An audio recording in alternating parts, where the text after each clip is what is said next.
Dapat bang ipahinto mo na itong akap na to sa kainitan ng halalan? Meron kasi kung narinig din na nagpo-propose dyan na ma-release ito after ng eleksyon. No? After na ng eleksyon. Para walang bahid pa na ginamit ito sa pagbibili ng boto. Pero ikwento ko rin lang kasi yung tungkol dito sa mga ayuda na to.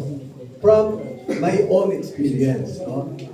Nung nandito na ako sa corporate, may namatay na 7 na Marines sa Basilan, ay sa Hulo. 2 doon pinugutan ng ulo. Yung boss ko, sabi niya, pasyalan natin, Ariel.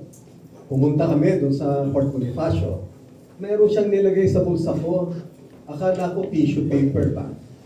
And then, binisita namin, bawat isa-isa na Doon sa dulo, sabi niya, Iha, nung namatay, buhay pa yung mister mo, magkano yung tinatanggap mo?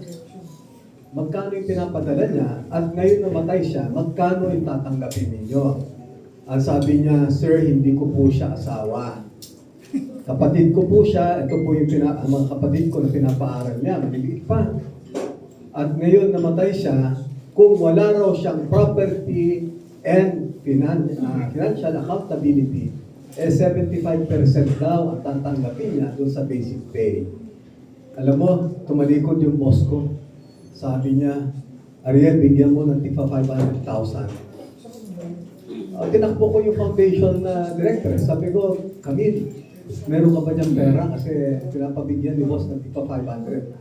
Ang Malacanang at that time, pinakamalaking 150,000 na binibigay. Ito, 500,000.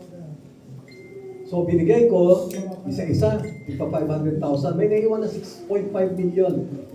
Well, hindi yung palang inilagay na, akala ko tissue paper, pagpulot ko 10 million na cheque. Yung 6.5 na naiwan, tinanong ko siya uli. Sabi ko, boss, ano gagawin ko sa 6.5?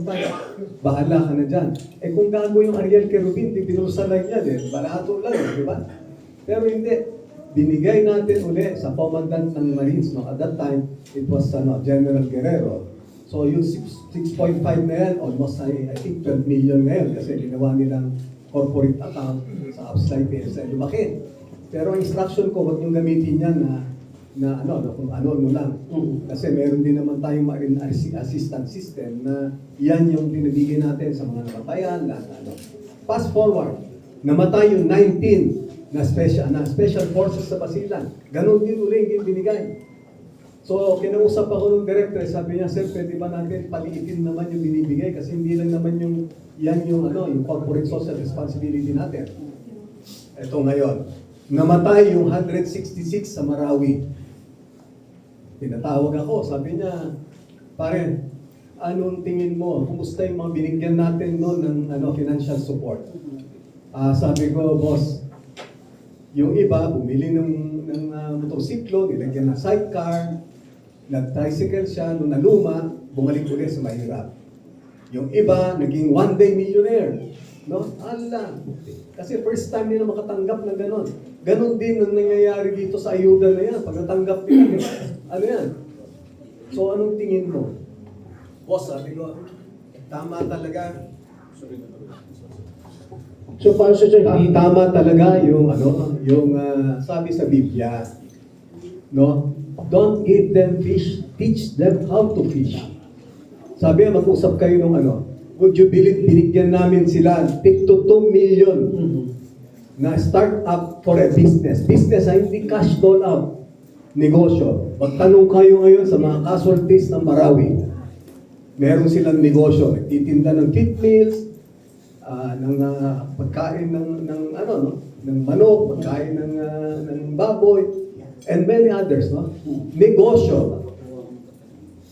Kaya tayo, dapat ganun din kasi yung ayuda, panandalian lang. So mali po sir na ang style ng ginagawa ng gobyerno na bibigay ng ayuda doon sa mga nangyayari. Dapat ang binibigay programa. Ako hindi ko masabi na mali. Kasi sa ngayon, nangyari yung pandemic na yan, nauso yung ayuda. Kailangan naman natin kasi hindi nga maraming walang trabaho, walang Pero yan, panandalian na solusyon. Apo. Balik tayo ulit. Dapat negosyo o livelihood ba? Yes. Kasi nung nagtayo rin kami ng mga industrial hubs all over the country, di ba, kumunti yung mga nagrebelde kasi mismo yung mga tao doon, mass-based ng mga insurgents, sila rin na nabigyan ng trabaho. Apo. So sir, maputol ko lang. So hindi po kayo sir naniniwala sa survey ng Okta Research na 63% ang sumusuporta sa mga Pilipino dun sa AKAP. Wala, I don't want to say anything ba na I'm not really knowledgeable of.